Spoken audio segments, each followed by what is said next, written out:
ان آیات کے اندر ان منافقین کا ذکر ہے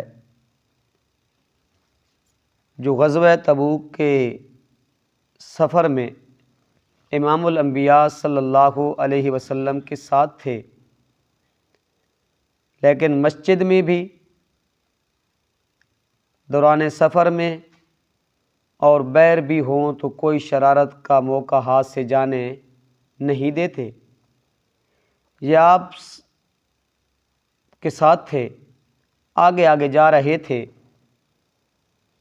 باتیں کر رہے تھے کہ دیکھیں ان کے پاس کھانے کے لیے ہے کچھ نہیں، پہننے کے لیے ہے کچھ نہیں، اور خواب دیکھتے ہیں شام کو اور روم کو فتح کرنے کے، ان کے محلات اور قلعوں کو فتح کرنے کے محلات دیکھتے ہیں۔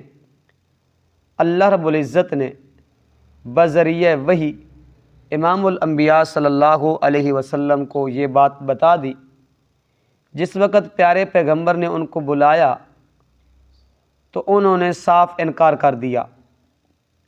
جس وقت صاف انکار کر دیا تو رب تعالیٰ نے ان کے اس جھوٹ کو واضح کر دیا کہ میرے پیارے پیغمبر کل کہہ دیجئے اب اللہ و آیاتہ و رسولہ، کیا تم اللہ اور اس کے حکموں، اس کی آیتوں اور اس رسول کے ساتھ مذاق کرتے ہو؟ یعنی یہ کیا تھا؟ ان کا جھوٹا بہانہ تھا۔ ایک اور روایت کے اندر آتا ہے کہ ایک منافق تھا، وہ کہہ رہا تھا کہ یہ جو ہمارے قرآن خواں ہیں نا، یہ بڑے پیٹو اور بڑے بزدل ہیں۔ ایسے باتیں کرتے کرتے ایک آدمی نے بات سن لی تو اس نے جا کے امام الانبیاء صلی اللہ علیہ وسلم کو بتا دیا۔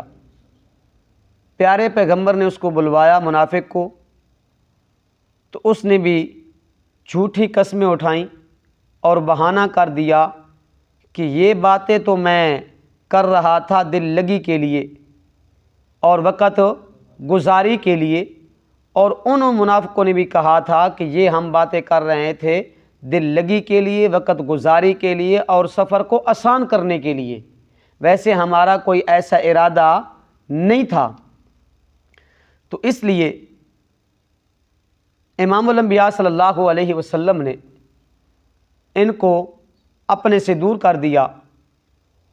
وہ آدمی آپ کی تلوار کے اوپر ہاتھ رکھے ہوئے پتھروں کے ساتھ لڑکھڑاتے ہوئے امام الانبیاء صلی اللہ علیہ وسلم کی طرف متوجہ ہے، لیکن امام الانبیاء صلی اللہ علیہ وسلم سے منہ پھیر لیتے ہیں۔ جس آدمی نے یہ بات سنی تھی اس نے اس کو کہا کہ تو جھوٹا ہے، تم جھوٹ بکتے ہو اور تو منافق ہے۔ کیا ہے؟ تو منافق ہے۔ تو رب تعالیٰ فرماتے ہیں وَلَئِن سَأَلْتَهُمْ لَيَقُولُنَّ إِنَّمَا كُنَّا نَخُوضُ وَنَلْعَبُ، میرے پیارے پیغمبر آپ اگر ان سے پوچھیں تو وہ کہیں گے تو ہم تو دل لگی اور وقت گزاری اور سفر کو آسان کرنے کے لیے باتیں کر رہے تھے، ہمارا کوئی برا ارادہ نہیں تھا۔ تو اللہ نے خود اعلان کروایا کہ میرے پیارے پیغمبر اعلان کر دیجئے تمہیں ہنسی مذاق وقت گزاری سفر کو آسان کرنے کے لیے اللہ اور اس کی آیتیں اور اس کے رسول ملا ہے۔ لا تعتذروا قد کفرتم بعد ایمانکم، بہانے مت بناؤ، ایمان کا اظہار کرنے کے بعد تم استہزاء اور تمسخر کر کے کفر کو ظاہر کر چکے ہو۔ ان نعفو عن طائفۃ منکم، اگر ہم چاہیں ایک جماعت کو معاف کر دیں تم میں سے اور دوسری جماعت کو ہم عذاب میں مبتلا کریں گے، بِأَنَّهُمْ كَانُوا مُجْرِمِينَ، سبب یہ تھا کہ وہ تھے ہی مجرم، تھے ہی گناہ گار۔ دو آدمی تھے، ودیع بن ثابت، فحش بن عمیر، انہوں نے آپس میں یہ باتیں کی۔ امام الانبیاء صلی اللہ علیہ وسلم کو اللہ نے بذریعہ وحی بتا دی، یہ ایک شخص نے بتا دیا۔ تو جس وقت پیارے پیغمبر نے ان کو بلایا، جو ودیع بن ثابت تھا وہ اپنی بات سے نہیں پھرا، باز نہیں آیا، اسی طرح مذاق کرتا رہا اور استہزاء کرتا رہا۔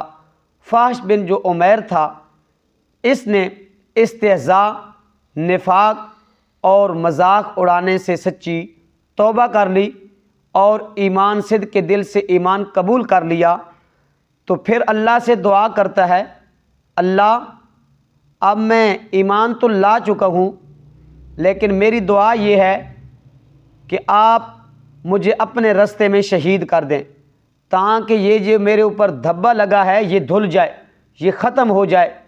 اللہ نے اسے جنگ یمامہ کے اندر شریک ہونے کی توفیق بخشی اور اللہ نے اس کو شہادت نصیب فرمائی، اور پھر یہ شہید ہوا، اور پھر کہہ رہا تھا اللہ سے، جس وقت جنگ میں شریک ابھی تک شریک نہیں ہوا تھا، کہہ رہا تھا انشاءاللہ اللہ تعالی ایسے بندے کو جنگ کے اندر شریک کریں گے اور پھر وہ اللہ کے رستے میں شہید ہوگا، اس کو شہادت نصیب ہوگی، نہ اس کو کفن پہنایا جائے گا، نہ اس کو غسل دیا جائے گا، اور نہ اسے دفن کیا جائے گا۔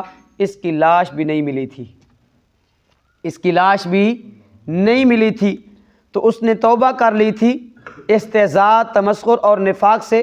جنہوں نے توبہ کر لی تھی، ان نعفو عن طائفۃ منکم، تو رب نے کیا کر دیا، ان کو معاف فرما دیا۔ نعذب طائفتم، اور جنہوں نے نفاق، استہزاء، تمسخر سے اور سرکوشی سے توبہ نہیں کی، بعد نہیں آئے، تو اللہ نے ان کو عذاب میں مبتلا کر دیا۔ پھر رب تعالیٰ فرماتے ہیں المنافقون والمنافقات بعضهم من بعض، یہ منافق آپس میں ایک دوسرے سے متحد ہیں، ان کا مقصد ہی ایک ہے، ان کا ارادہ بھی کیا ہے، ایک ہی ہے۔ یہ مسلمانوں کے احوال اور ان کے احوال کیا ہیں، بالکل سراسر مختلف ہیں۔ ان مسلمانوں کے اور منافقین کے احوال آپس میں ملتے نہیں ہیں۔ منافقین کے احوال کون سے ہیں؟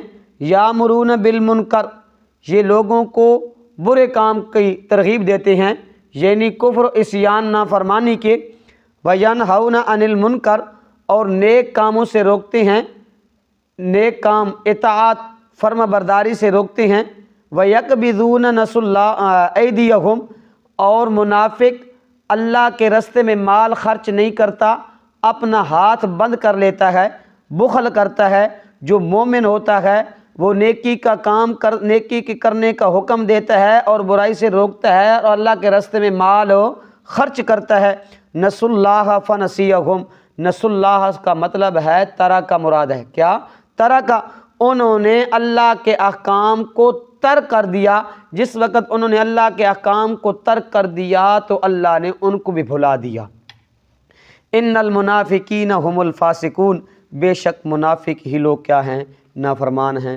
اللہ عمل کی توفیق عطا۔ اعوذ باللہ من الشیطان الرجیم، بسم اللہ الرحمن الرحیم۔ وَلَئِن سَأَلْتَهُمْ، اور اگر آپ ان سے پوچھیے،